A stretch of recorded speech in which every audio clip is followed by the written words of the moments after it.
So at this point, I think we're ready to move on to the next panel, which is really, really important. You heard the chairman of the House Foreign Affairs Committee talk about how Congress views the importance of women's progress in Afghanistan. And I can tell you from all the people I talk to, the strongest tie between the American people and the Afghan people is this desire that Afghan women don't have to go back to the age of the Taliban, and suffer immensely, and therefore their success will help promote an Afghanistan that is free of Taliban. And we have decided to make a major panel discussion over women in the economy, and we have some wonderful people here to take charge of this panel. Leslie Schweitzer is here, and she has a long history of engagement with Afghanistan. She's our moderator. She is a new, or just about to enter, the board of directors of AACC. She was involved in Afghanistan heavily when she was a executive with the United States Chamber of Commerce, which is a gigantic national and worldwide institution. And then she became heavily involved in the founding of the American University in Afghanistan, in Kabul. And she has continued that role. She was recently the chairman of the board of directors of the Friends of the American University in Afghanistan. And she is with the company Capitalize LLC, which is headed up by former ambassador to the U.S. from Afghanistan, Syed Tayyib Jawad.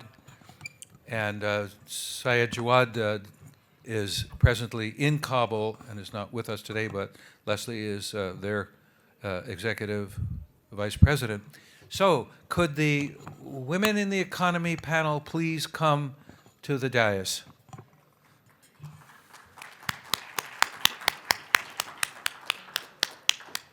Thank you, Don, and we deeply appreciate the opportunity to discuss with you today truly one of the most important topics related to Afghanistan.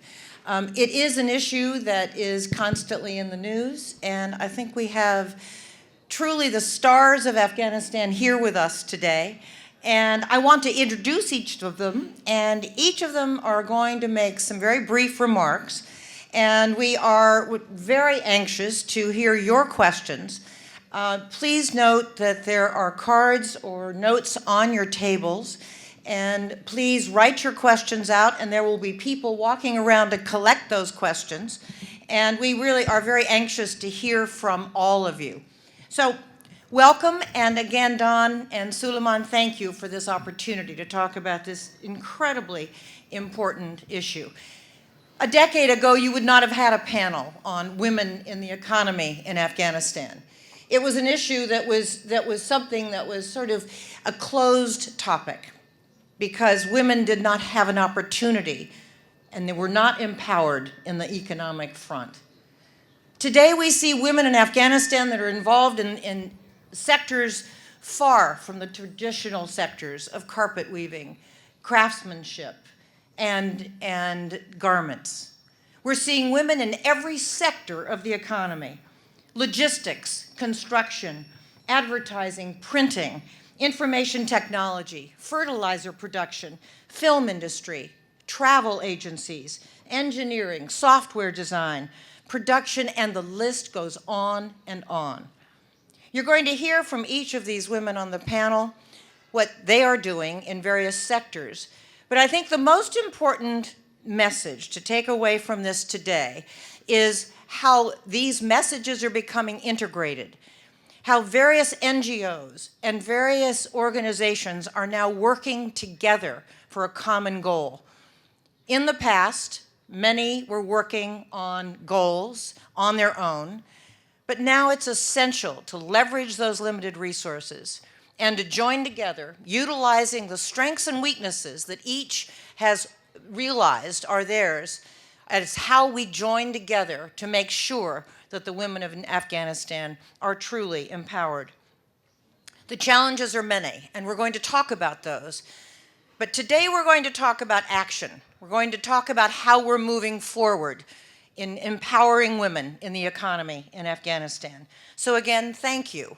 Congressman Royce certainly was a perfect segue into this discussion as he was talking about the significance of the education of girls and women in Afghanistan and movement into the economic sector. So let me introduce our panel, and these are the Women Hall of Fame of Afghanistan that we have here today, from various sectors representing all elements of Afghanistan. First, we have Kristen Cordell, and I will mention to you that the bios are all in your packets. And if I went through all of the bios, because it's such an extensive group here, we would be taking up all of our time. So I'm going to give some highlights for each of our panelists, and then I'm going to turn it over to each of them to make some comments. And again, please prepare your questions. Kristen Cordell is the Gender Advisor for the Office of Afghan and Pakistan Affairs for USAID. Kristen is really the central architect of the $216 million Promote program, that USAID's largest single investment in gender equity and women's empowerment. This is a very exciting program that Kristen is going to be telling us more about. Promote was launched in Kabul just last month, making history as USAID's signature effort to elevate Afghan women in civil society, government, and the economy.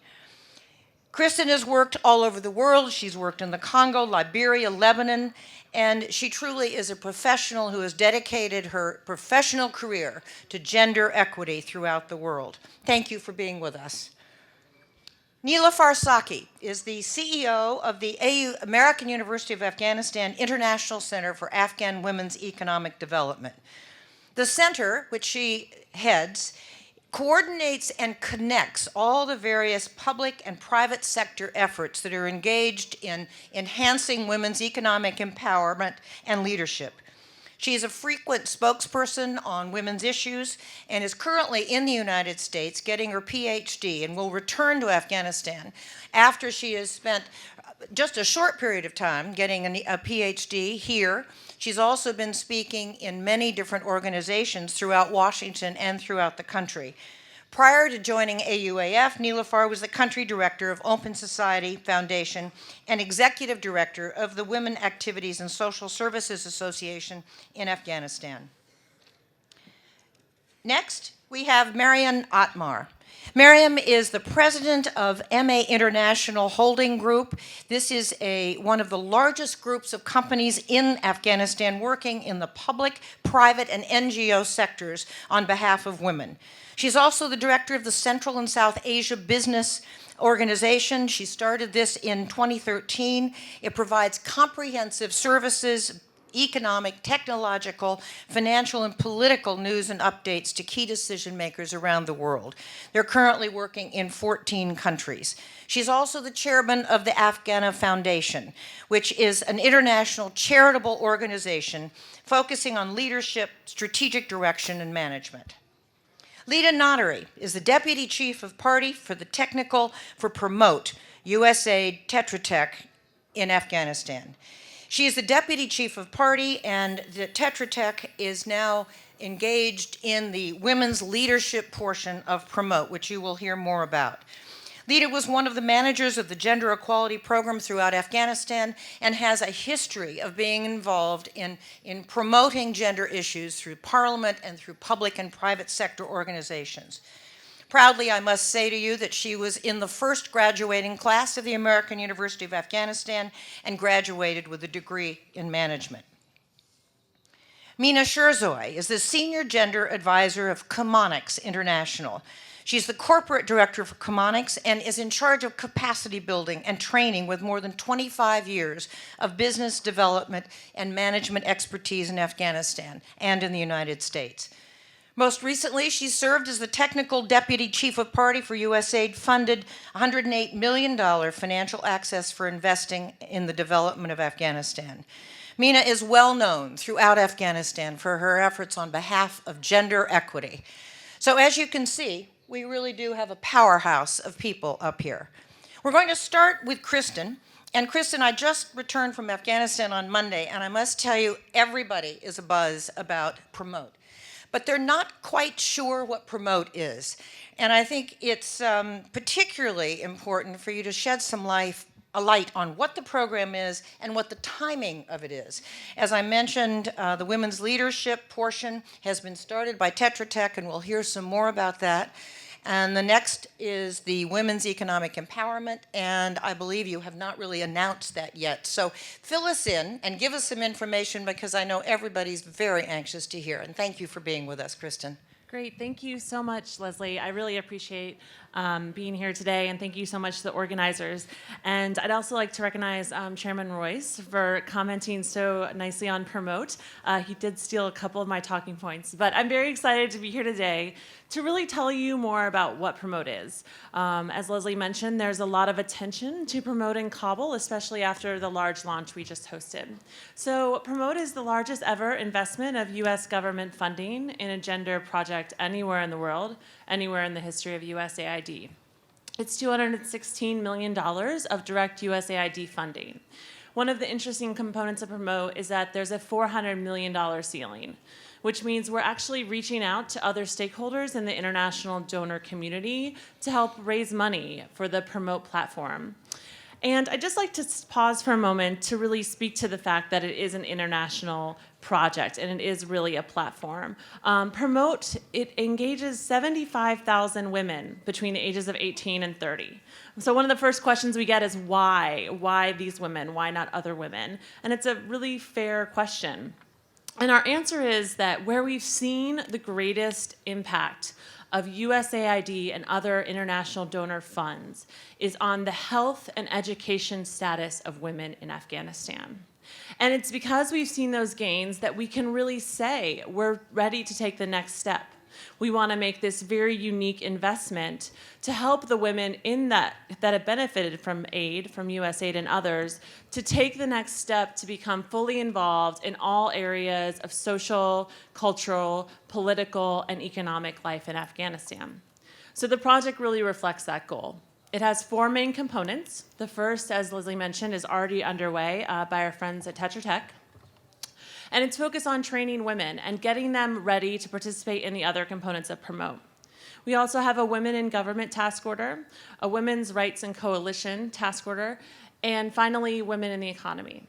So just to briefly tell you about the Women in Economy task order, it'll be focused on reducing the barriers for women that would like to enter the workplace, and also helping those women that are already in the workplace to gain better, improved jobs and promotions. It'll work with approximately 25,000 women to improve their businesses, improve their vocational understanding, and increase the assistance that women-owned businesses have in really being competitive on the market. And it will increase women's access to finance, capital, and information.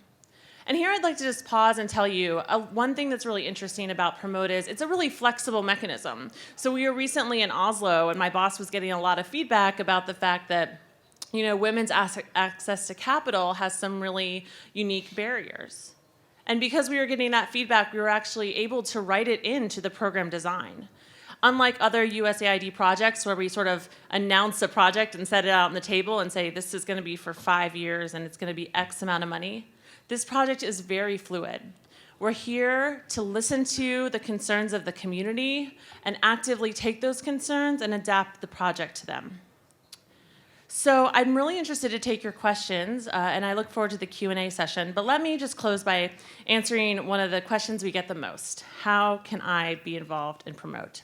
And the answer is yes. We want all of you and all of your companies to be involved and Promote. We want as much local ownership as we can get, because that's the key to sustaining this project.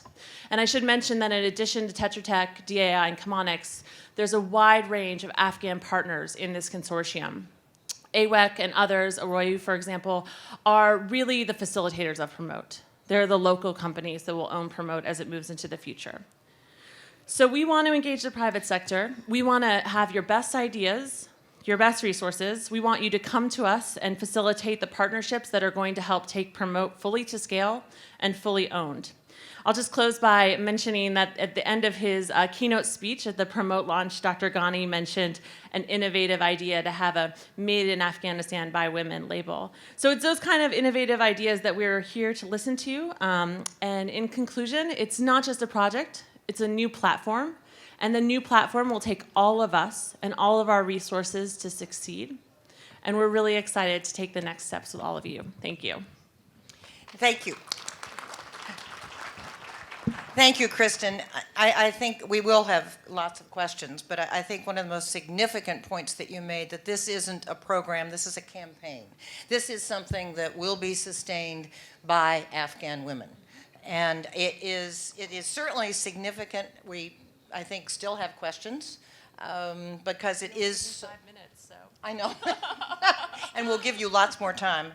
The rest of the panel are all Afghan women. Women who have strived throughout their professional careers to improve the plight of women in Afghanistan. They've done it in all kinds of different ways. Today we're going to talk about action. We don't want to talk about necessarily the past, we want to talk about the future.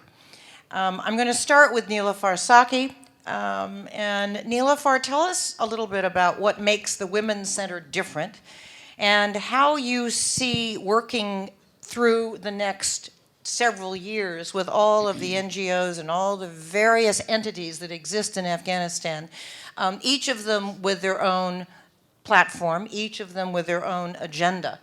And how are you planning to get them to collaborate and work together and leverage resources over the next several years? Thank you, Leslie. First of all, good afternoon to everyone, ladies and gentlemen. It's an honor to be among all of you, such a distinguished members of business community and private sector from Afghanistan and from DC. Thank you from Don Rutter and from Mr. Lutfi for organizing such a timely event, since our country is going into a new transition. And we women want to ensure our participation in every aspect of life, especially our participation in economic development of country. And it's mainly because we all have been emphasizing a lot that the donors funding is shrinking day by day, and how we find indigenous sources of investment in Afghanistan. So I think there's a very timely event and contribution to the new transition of Afghanistan politics and economic transition. Based on the question asked from me, I represent International Center for Afghan Women's Economic Development, which is a body and institution inside American University of Afghanistan. The center has a full-fledged physical presence in Kabul, with facilities to build the capacity of women entrepreneurs and women in the private sector. So it has technical resources. It starts from training rooms and conference facilities, reaching to computer labs, libraries, and many more. So it's a full-fledged building allocated for women's economic development in Afghanistan. And I would say that it is the first building in the history of Afghanistan which is allocated to empower women in the economy. And from the name, it's quite clear. It's the International Center for Afghan Women's Economic Development. All the facilities are allocated for this main purpose. Since Leslie has been asking also about the action, what we are really doing in terms of bringing more and more women at the economic part part of the country, we have been doing several activities. Our major goal from the beginning has been to redirect women from crafts and traditional market. We do focus on that aspect also, but to launch emerging markets and to make women familiar to the emerging markets, like IT, like logistics, like different methods of food processing, innovation in businesses, even if they are doing crafts. So what are the innovation and creativity that could meet the standard of market both locally and regionally? So they were the aspect that we have been looking from last couple of years on building the capacity of women entrepreneurs and emerging markets. As I've mentioned, our focus from last couple of years has been really on the IT, women-owned companies who are very active in IT and food processing and logistics, film industry, production and design. Marble is recently a new innovation that women showed interest in that, and we are working with the first to launch exhibitions and then take it from there. But meanwhile, as I've mentioned to you, we do focus a lot on launching and introducing women to the emerging markets with creativity and innovation. That's why we conduct almost similar conferences in Kabul. We bring international experts, mostly women, how they move from traditional to emerging market, for example, from Turkey, from Indonesia, from Malaysia, from countries of Central Asia, from India, and we create a platform of exchange discussion between those businesswomen and our local businesswomen in Kabul to see how they can move forward and using those particular tools. And the other area which we have been really focused was on business matchmaking.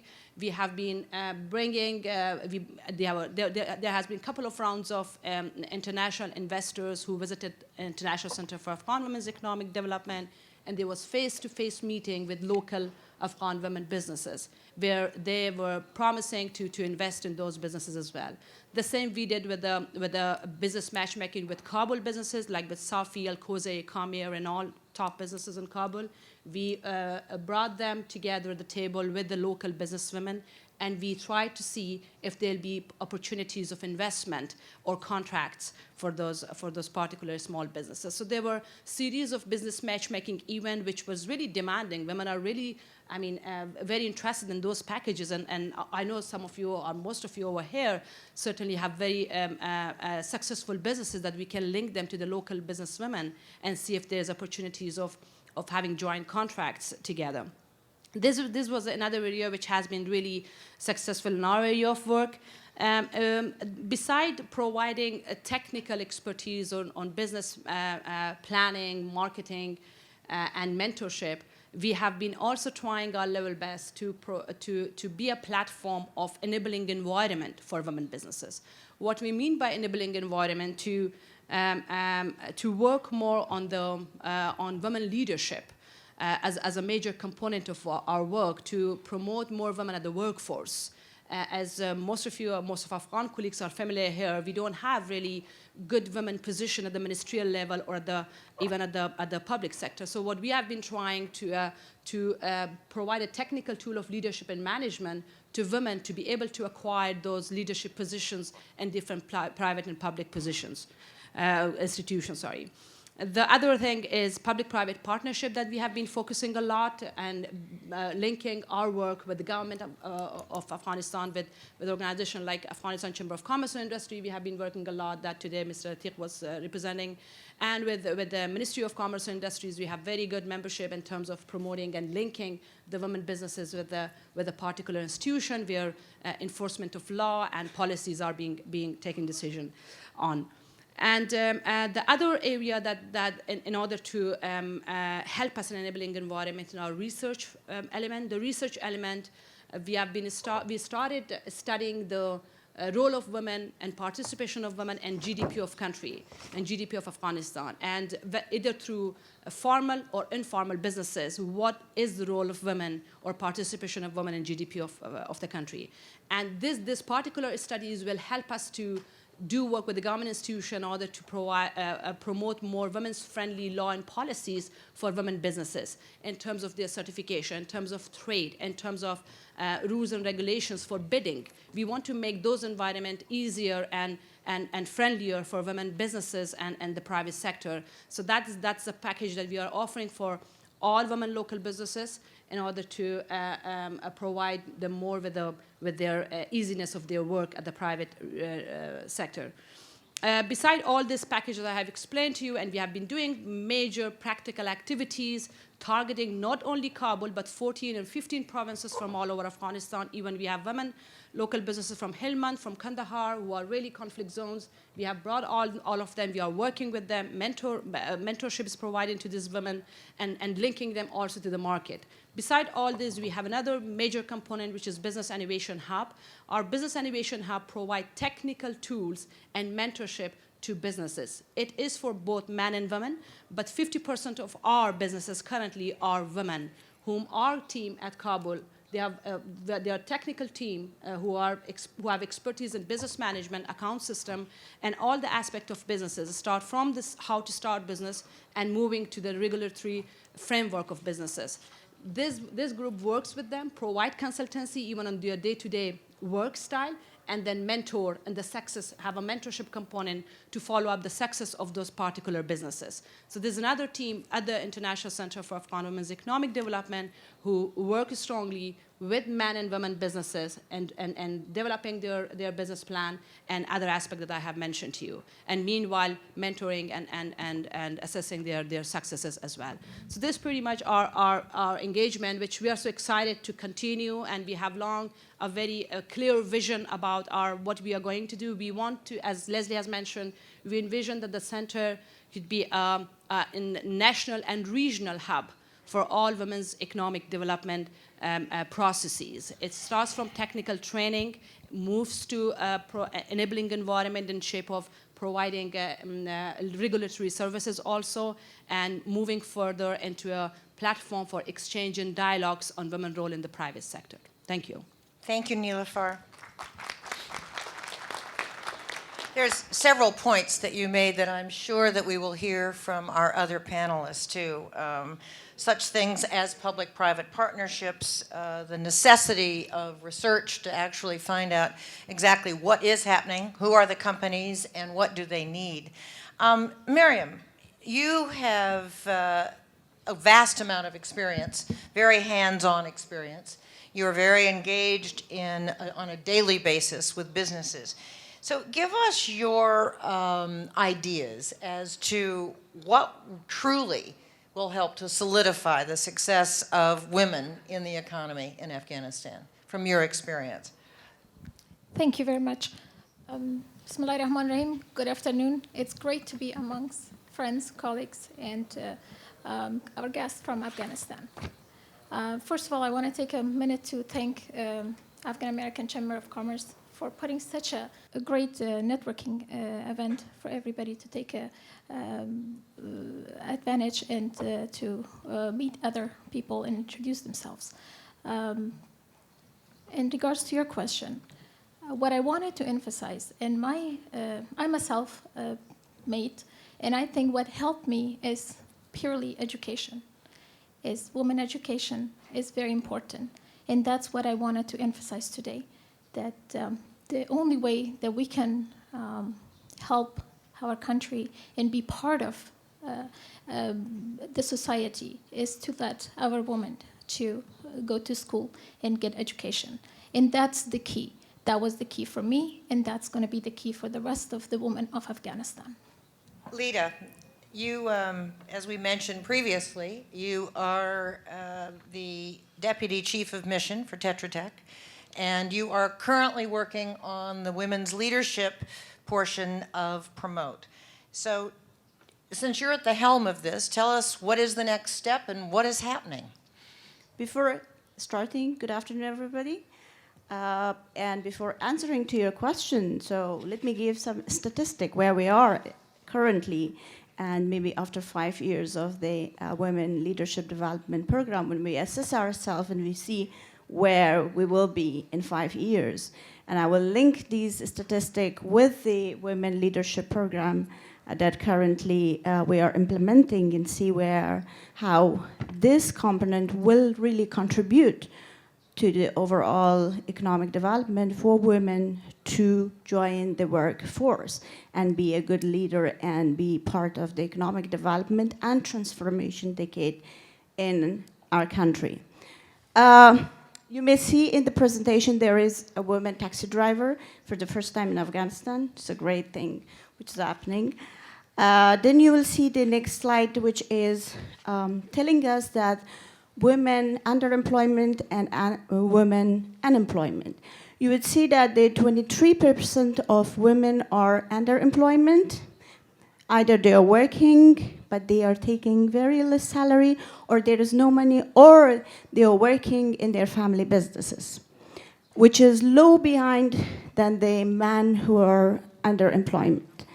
Then you will see the number of 16% of women who are looking for the job, but there is no opportunity for them. However, for the men, you would see that there is 6% of the men who are looking for the job, but they cannot find a job. In the next slide, you would see that almost we have 7.2 million people that are in the workforce. However, only 1.3 million are women that are working in Afghanistan. So some of these women that are working, as I said in previous slide, that most of their business are not registered in Afghanistan. 70 to 80% of businesses are not registered in Afghanistan. So some of these women might have job there, but because they don't have salary, it is not counted. Apart from that, what I have found from the Afghanistan Investment Agency website, that more than 4,000 businesses are registered with the company, but unfortunately, only 1,400 are women's company, either led by women or they are in partner with other men. In the next slide, I would talk about the achievement that we have made so far in 10 years. And the first achievement that I would say is that the policy, the mandate of the government is pro-women now. And it is, you can see in the National Action Plan for Afghan Women, they largely talk about women economic development. You would see in the National Priority Program, it's talking largely about women economic empowerment, which is a great thing. We saw that the women, as Leslie mentioned, are in different sectors of the business. In the jewelry making, which is upstairs, you can see that their product. They are in manufacturing, the transportation, logistics, and these are the sectors that they have never been before into it, and now they are in that sector. We also see that there is a lot of improvement in women business association networks that they are lobbying and working for women empowerment in economic sector, or either encouraging other women to be part of the workforce, which is something very great. And you see the photo of a deputy chief of staff who was the business owner of very, very famous company that was doing export to other countries, and she's a very successful woman. In next slide, we can talk about some of the challenges which still exist. The first one is, we talked from the morning till now that there was access to finance, to loan for women is still a big challenge. They cannot access to the capital. It's still a big challenge for the women. Policies, most of the policies or some of the policies are not gender sensitized, and it's a very, very big problem for Afghan women when they are entering to the business market and trying to start up their businesses. These are the challenges. So we can talk about, maybe next slide, you move to how the Women Leadership Development Program of USA promote, which is based on National Priority Program of Afghanistan, is helping to really reduce some of these challenges in next 5 years. The great thing is that this program is for 5 years. A lot can be done. And women are really happy to have such a program in Afghanistan. The second thing is that it will train 25,000 women. It's a large number of women. As Catherine said, it is from the age of 18 to 30, which is really the change agent in the country. What we are trying to do through this component, specifically, to make sure to meet, to really answer to those challenges. For example, most of the women do not know how to count their money when they are doing business. So we are training them to learn how to manage the money, their own money. Women do not know how to enter to the market. We link them through a training to make sure that the women know how to enter to the market and know the market dynamic. We also train the women in leadership skills itself, in the management, how to sustain their businesses for the future. We train them in the business development, in the business plan, as one of our colleagues before said. That's a big challenge. They don't know. Most of the local organization or companies who are very small, they don't know how to present their plan. So it's a very good opportunity for them to learn and come up with a new innovative idea and develop their own plan. Last, but not point that I want to mention to not take a lot of time is how to engage the role of private sector. What is their role, and how they will enter to the market, to management, and how to do better planning. So that's all I have for today. I hope I have not taken a lot of time. Thank you. Thank you, Lita.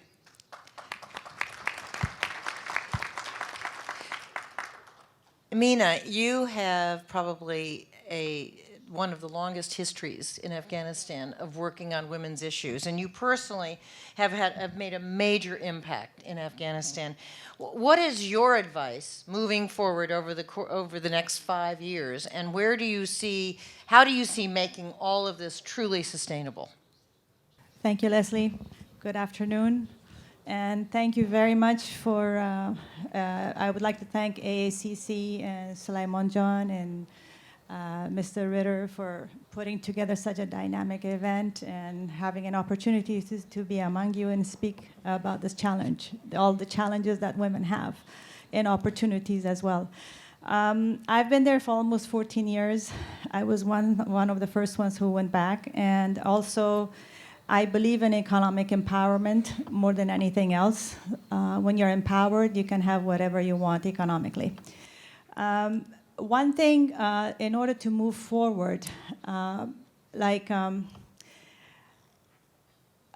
best thing right now is promote. I want to say, before I get started, I want to mention something about the history of promote, of USAID. That when I first went in 2001, and I saw the talent in Afghan women and how driven they were with work and innovative ideas and all of that in business. So I went to GIZ, I went to JICA, I went to USAID, and I went to UN. Let's start a women entrepreneurship development. These women are natural business women. And the answer I got said, no, you got to be kidding. You're trying to get everybody killed because Taliban just left, so don't even think about it. But I went back to USAID. I said, by the way, I just want to add to this, I'm back, that it's in our religion. We're Muslims. The Holy Prophet's wife, Hazrat Muhammad Sallam's wife, Bibi Khadija Kubra, was a businesswoman. So if it's a Muslim, I don't think they will touch us or hurt us. But if it's if there's somebody who is evil, yeah, they will hurt us, they will harm us.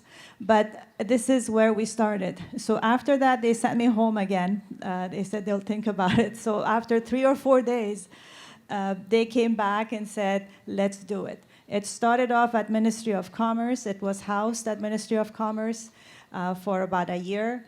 And then from there, it was a USAID-funded project. It was called WED, Women Entrepreneurship Development. And it took off from there with 10 women at the ministry. And then GIZ, UN, everybody else followed.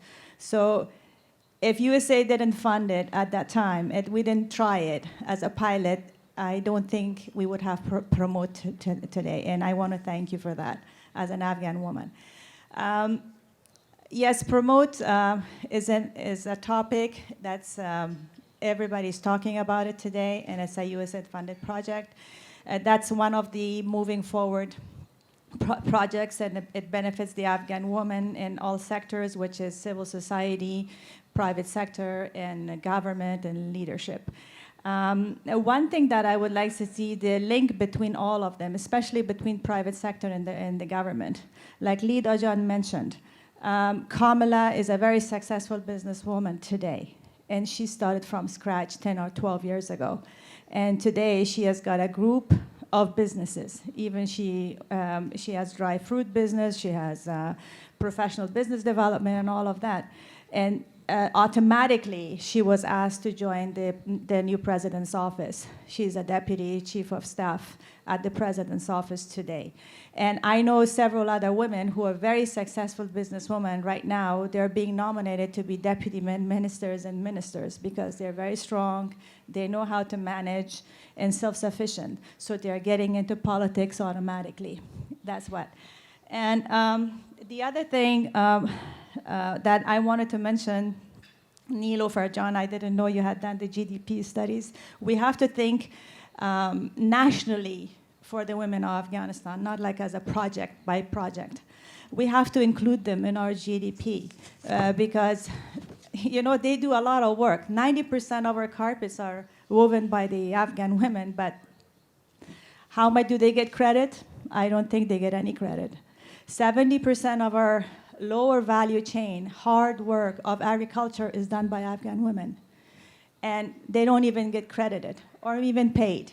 So we have to really think in a different way, in a very big way, in order to include them nationally so that they get credit from the foundation up, from the bottom up. And one more thing that I wanted to add, the gender-sensitive policies by the government. The reason I'm bringing this up, because this was an experience that I had a couple of years ago with the banking industry. I was the deputy chief of party for FIDA, which dealt with the banks and the market financing institutions. We did an internship program for girls in finance for 6 months, and they graduated. And and it was and thanks to USAID again, they funded the project. So after that, we went in to the banks to ask them to hire these girls. They were educated. From graduates of the university, 6 months training in finance, all of that, so they could make a good employee, you know, to start with. But we kept pushing and pushing and pushing. We did succeed finally, but I finally found out why they're resisting me. I spoke to a couple of the bank CEOs, and they told me, well, we don't have to hire women. You guys are very expensive. Because we have to get a car for your transportation, and then you go on maternity leave for 3 months. And I'm just sitting and looking at this guy. This is a CEO talking to me of a bank.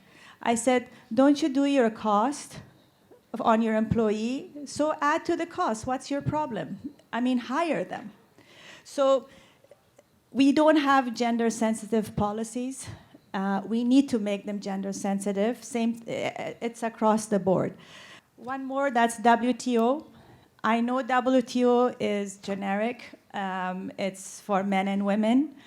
But one thing I've been trying to push on WTO, that they do have one special area for women that they train in trade. So this is another thing that I wanted to add, and in order for their export and all that. So just, I mean, I can go on and on, a lot of stories, but I think my time is up. Or Well, yeah. we have an abundance of questions here. Thank you. Thank you, Mina. I was afraid we wouldn't get any questions, and now I think we're going to have difficulty getting through all of these. Kristen, you're going to be very surprised that most of them are for you.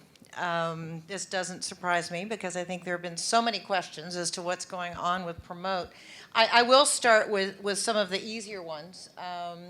Nilofer, you had mentioned men and women businesses are utilizing the hub. And there is a question here, are only women-owned businesses able to benefit from Promote? And possibly we could suggest ways that men and women-owned businesses could work together. Surprise, surprise, what a good idea. Well, that's a very good question because I wanted to intervene anyways in talking about that. Most of the experiences that we have in Afghanistan is that women are isolated within their own community. It's not only about business. In every sector, women are isolated. And Unfortunately, our men businesses are not coming closer in order to have a contract, start bidding or whatever processes that they have in their job, and using women expertise or the businesses for the benefit of their own work in terms of using a partnership platform. I mean, we have been seeing this as a major problem and a concern by almost all women, because they're having a concern that men want to do business only with men, and they are isolating us from partnership opportunities that might exist within their companies. So that is why I think Business Innovation Hub within our center and our university is, I think, a good platform, and it is answering this question of broader concern of women and men. Also, there are men organizations or companies who have the same issue. So our Business Innovation Hub captures both men and women, and our team who's working, I mean, it's the expert team who is working on ground, this again consists of both men and women to work with both of them.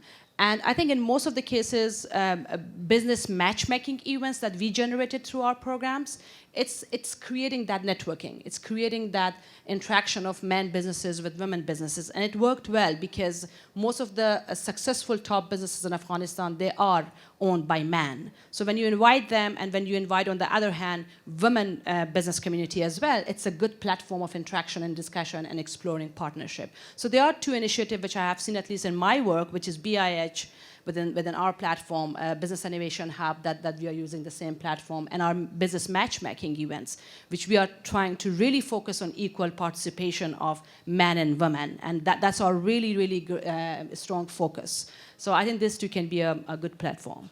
I think everybody's interested to know if, in fact, Promote will engage the male-owned companies as well.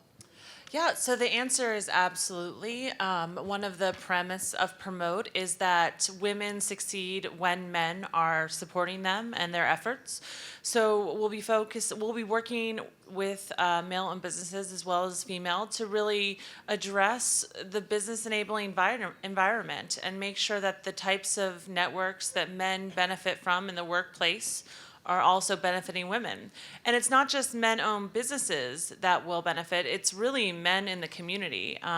Lita could easily speak to the fact that part of the plan of doing women's leadership development is going out and talking to the men, talking to the fathers, talking to the husbands, really removing the barriers and really demystifying some of this work. So I think it's central, and absolutely, yes.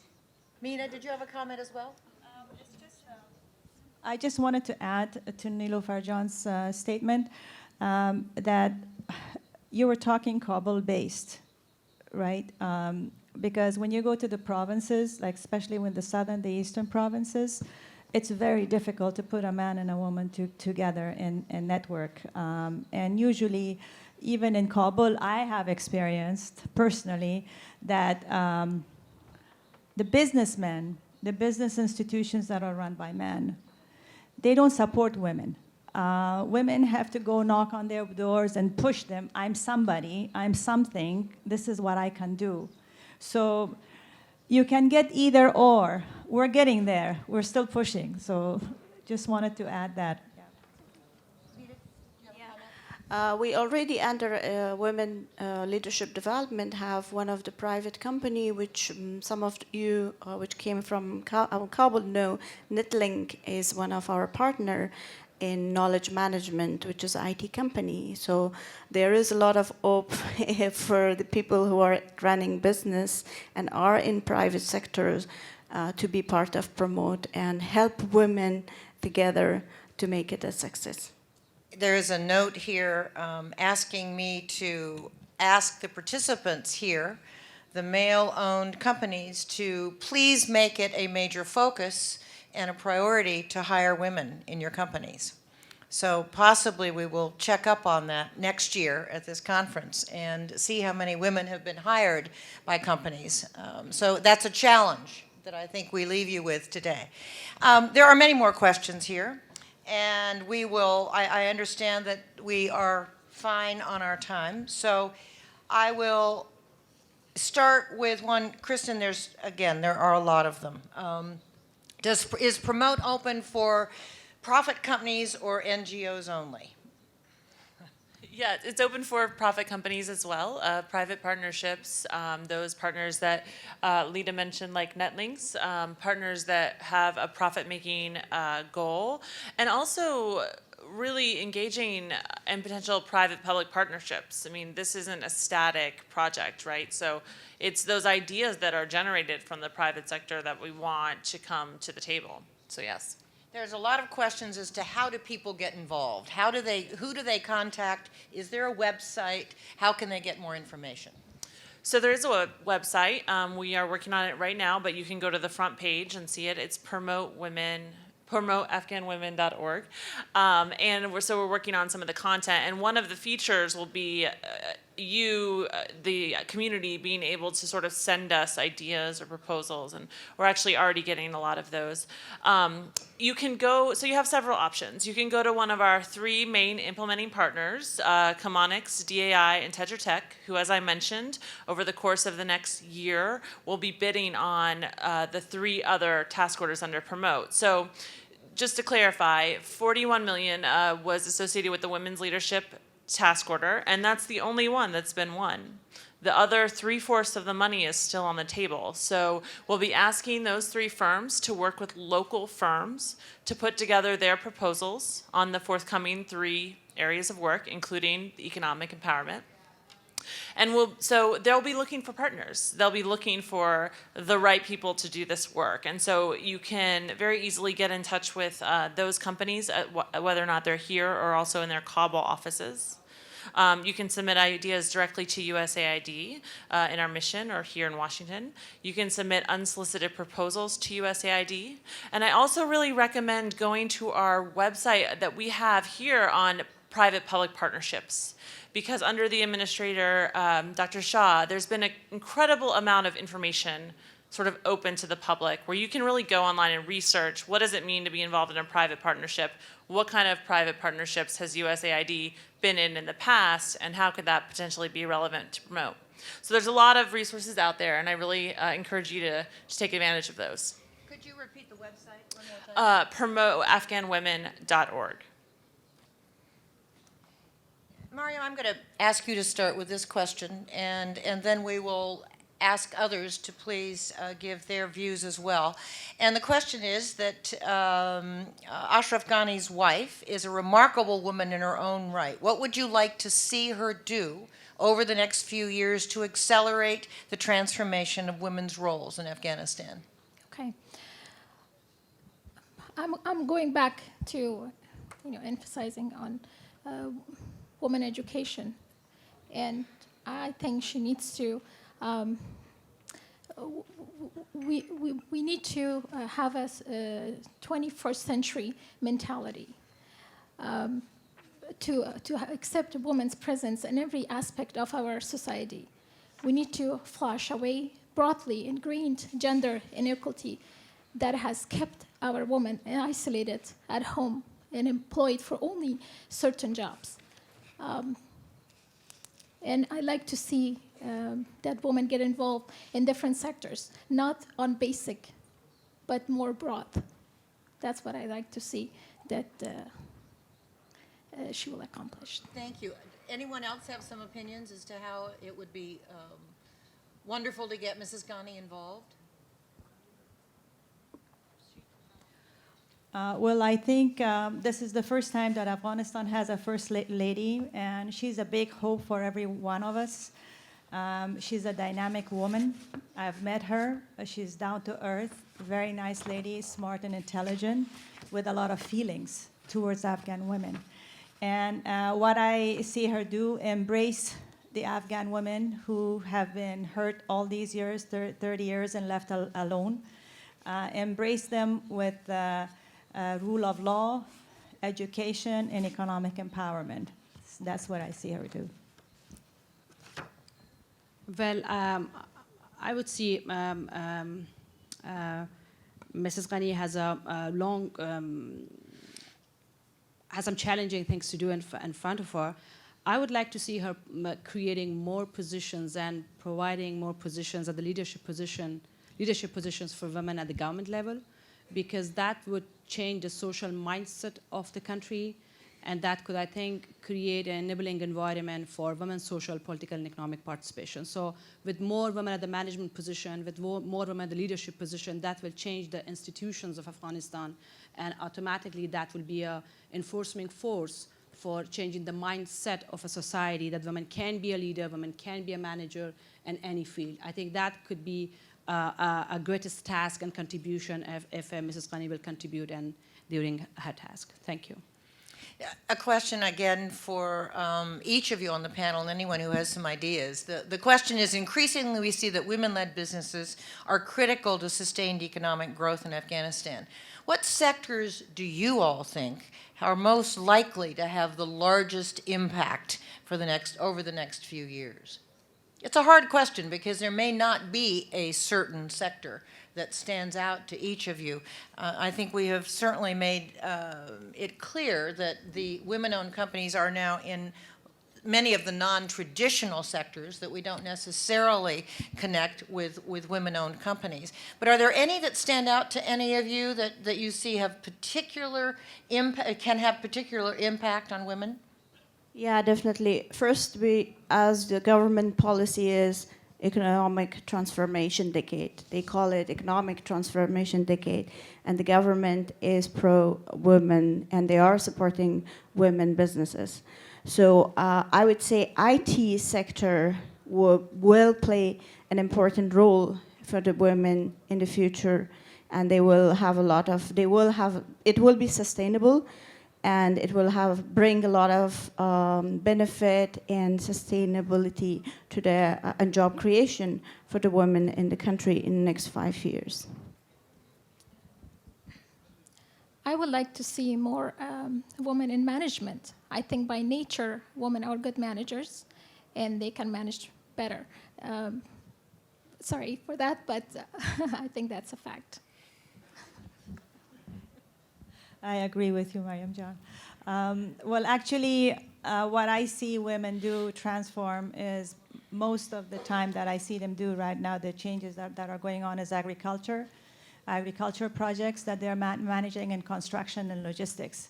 Many women are getting into these businesses because they're manageable and they can manage. So this is where I see them go within the next 5 years.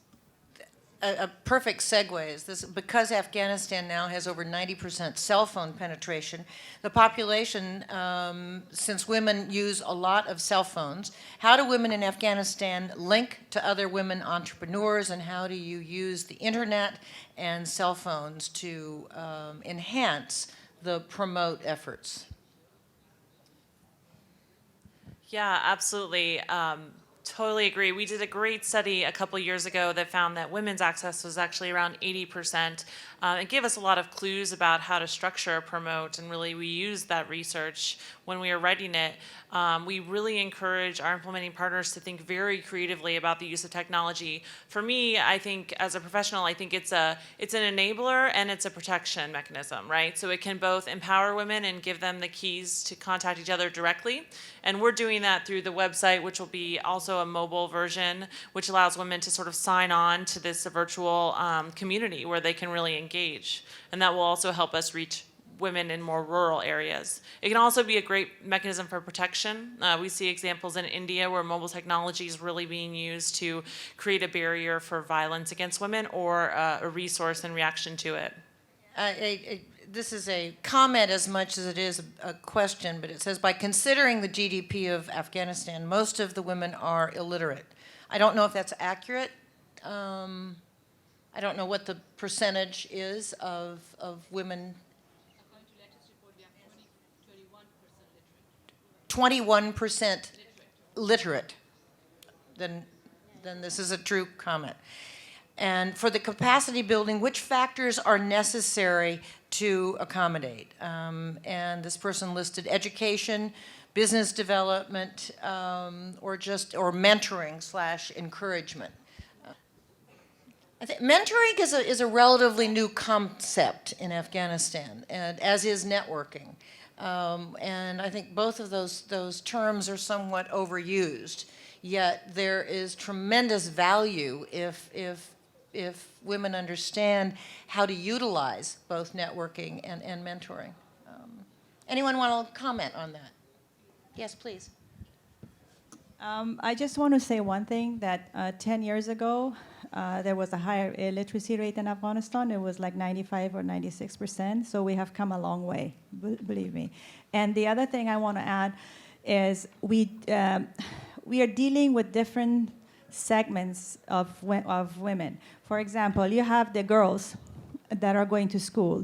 You have the women that have been educated from the past. They can read and write. And then you have the illiterate women that are weaving the carpets and doing the embroidery or whatever, and the agricultural work. So what we did 10 years ago, we provided training, short-term training, basic business training for illiterate and literate women. We went to the villages and taught them how to do business by pictures and visuals. It had a major, major impact, and it's still going on. So the mobile money banking, we did it at FIDA, and the teachers are receiving their salaries through, and they can check on their mobile what they got paid and get access to their accounts. So a lot has happened in the past 10 years, and we can go on and on about all of these achievements, but briefly, I just wanted to add it's doable, whether you're literate or illiterate. And I think that also is a major message that we want to leave everybody with today, that the progress is tremendous. And it may not be something that's on the front pages of the newspapers, but the progress is occurring, and over the next 5 years, the Promote program, working with all of the other existing programs, will be able to enhance that. Kristen, this person said that with a $218 million program, which is so huge, how will USAID keep the contractors accountable, and what are the goals, and how do you measure it at the end of the day? Yeah, that's a great question. So our USAID has several accountability mechanisms in place. We also have independent accountability mechanisms that we do audits, and we have organizations that also audit us, which help us really judge where we are. So our sort of best business practices, I think, on the global level of the mission will be helpful with that. We also have a contract that went to RSI for measuring measuring impact over time. So right now, RSI, which is an Afghan firm, is doing a baseline data study to see where are we starting, and then we'll sort of measure that and see the progress as we go along. Obviously, we won't see only successes. We'll also see areas where we need to improve. But USAID is incredibly committed, and to the point where it creates extra work for all of us and our great teams in the field. Exceptionally committed to this idea of being able to account for what's happening, what we're spending, and the impact of what we're doing. So. The key, as all of you have said as well, is that it in the hands of Afghan women is what makes this sustainable. There's 5 years, and then there's beyond the 5 years. We have a few minutes left, and we really haven't talked about, you mentioned some of the major challenges. Access to finance is a huge one. Is Promote going to address that issue? Yes. That's one of the major components of our Women's Economic Empowerment Initiative, but not just access to capital, also access to finance, access to knowledge, access to networks. So we're very excited about that component. Because I think that's probably the consistent message that we hear from companies, men and women-owned companies. And I was talking to someone earlier today about the same issue. Access to finance is extremely difficult in Afghanistan, possibly impossible, frankly. You've talked about gender-sensitized policies. And you've also talked about increasing the role of private sector, and also the fact that the training that has gone on for many, many years perhaps needs to be redefined. that we're no longer in a culture, in a world that you can have a check-the-box mentality. You need to have follow-up. It needs to have, and I know I keep repeating this word sustainability, but I think it's terribly important as we all move ahead in improving the economic situation in Afghanistan. So I'd love to hear your brief comments on this, and then and we've gone through most of the questions. So. Yeah, a very good point you have raised, Leslie. In 2003, when we started with the women organizations and training, there has been a lot of focus on the training and capacity building programs, almost all around the country, reaching to the remote areas. I think in Afghanistan, women have entered into a second phase, and that could be a more technical, quality-based, even if it's training, it's a technical, quality-based training.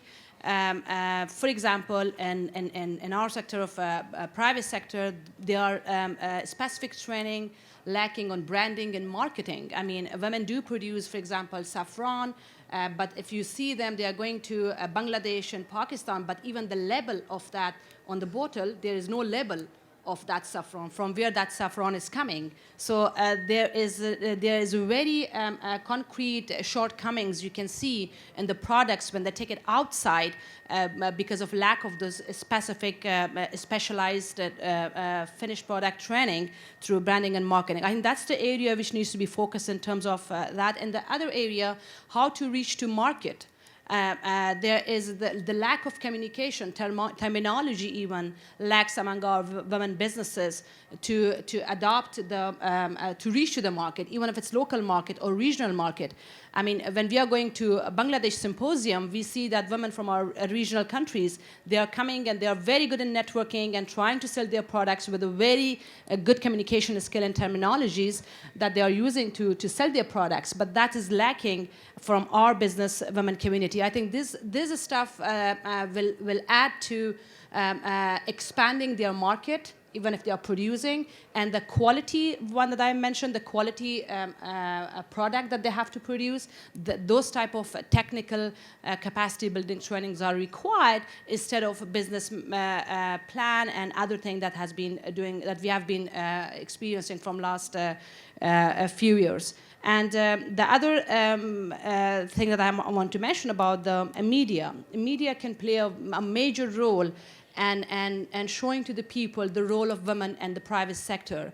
If there are documentaries that could be really developed to show to the media, I mean, because media has outreach to remote part of Afghanistan, and if they see that women is producing and women is in the food processing of dry fruits and exporting to countries like Dubai and Malaysia, I think this could set a mindset, and among the society that women can be a businesswoman and a successful businesswoman. So these are some concrete things that we expect from programs such as Promote and other big projects to come out to really change the mindset, to change the status quo, and build on what has been done, because there has been tremendous opportunities that exist right now because of all these trainings and capacity building from last 10 years. Thank you.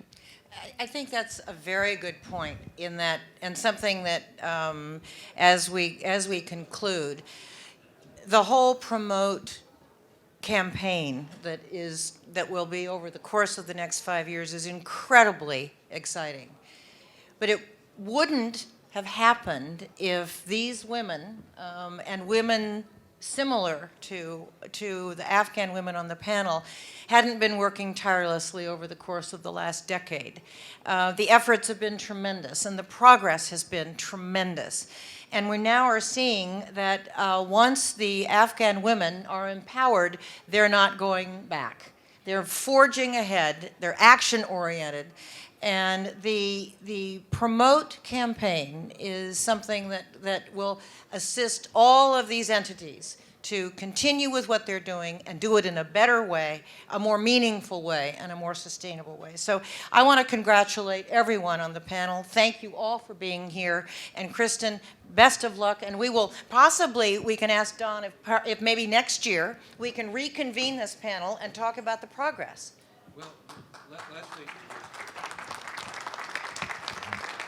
Leslie, if we can get you as the moderator, we would be delighted. I got to say that you have redefined the position of moderator in a very positive way. And I wanted to thank you very much for that, and thank the panelists. The panelists are just tremendous. This is a very powerful panel.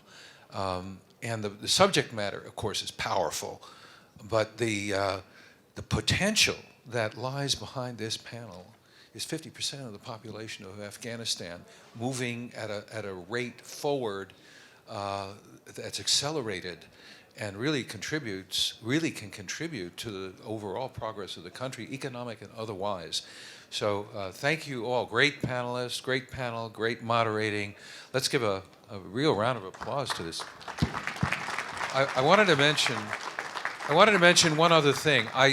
We have had this, AACC has had a Women in the Economy working group for a while. And I can see this panel, with Leslie joining our board, I could see the panel participants, whether it's the enablers at USAID or the enablers at Tetra Tech or Chemonics or DAI, or whether it's Nilafar and the Innovation Hub and the AUAF facilities. I think it's a real kind of kernels of potential to make this Women in the Economy working group at AACC much more capable of contributing to the overall cause. So thank you once again. We're going to have a coffee break, and we're going to also have you sign up. Some of you have already signed up for your one-on-one sessions, but please know that there's still time available to sign up. I want to thank our sponsors. You all must understand, we are a bunch of volunteers, and without you sponsors, this whole thing that we have been doing, which is now our 10th anniversary, and we'll have a birthday party tonight, it could never happen. So, the sponsors are more important than you think. You're not just getting your names up in lights. You are AACC's engine. Without you, we don't exist. So, once again, the Platinum sponsors, the Ronald Reagan Building and the International Trade Center, whom we have worked with now. I think this is our 7th year. Ukrainian helicopters, a new player, but as you can see, going to be an important player in the future of the country. Rahmat Siddiqui Group, Trivision Media, which is part and parcel, really, of AACC. The gold sponsors, Washington Mortgage Group, SOSI, SOS International, Turquoise Mountain, whom you'll meet tonight, Appleton Consulting, and Canarail, American University of Afghanistan, the Business Innovation Hub, that's Leslie and Nilofar right here, the ARIA Target Group of Companies, Meta Solutions. You'll hear from the warrior diplomat, who is the president of Meta Solutions. He wrote this book called Warrior Diplomat, and he'll have a fascinating keynote tomorrow morning. Chemonics International, which is Lida here, thank you. Silver sponsor, and Afghan Wireless Communications. And of course, Assam Bayat is one of our originals in the AACC. Bronze sponsors, BNN Transportation, TMH Medical Services, SPA Group, SPA, Tetra Tech, Future Brilliance. Tetra Tech, yes, thank you so much, Lita. And yes, Mina is here for Chemonics. I'm sorry, I confused that. And other silver sponsors. So Clements Worldwide, Pulau Corporation, Technologist Inc. You'll hear from Aziz Azimi tomorrow, who, by the way, I think Technologist Inc. was the constructor of the beautiful facility at AUAF for women in International Center for Women's Economic Development. Yeah, got it for the first time. Sam and Mary Logistics Services Company. So thank you all very much. Mariam just wants to recognize the women-owned company. Okay, yes, please. Just for one quick. No, Thank you. fine. Thank you. Do you have a? Yeah. Yeah. Every year, we like to see more women coming from Afghanistan and be part of this event. And this year, I see some ladies that came from Afghanistan, and I would like to on behalf of Afghan-American Chamber of Commerce, acknowledge them. Could you please stand up?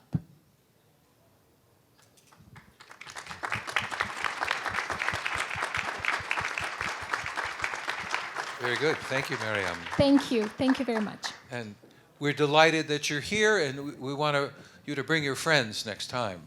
Hassan Nouri is energetically wanting to say a word. Proposing a standing ovation for the women.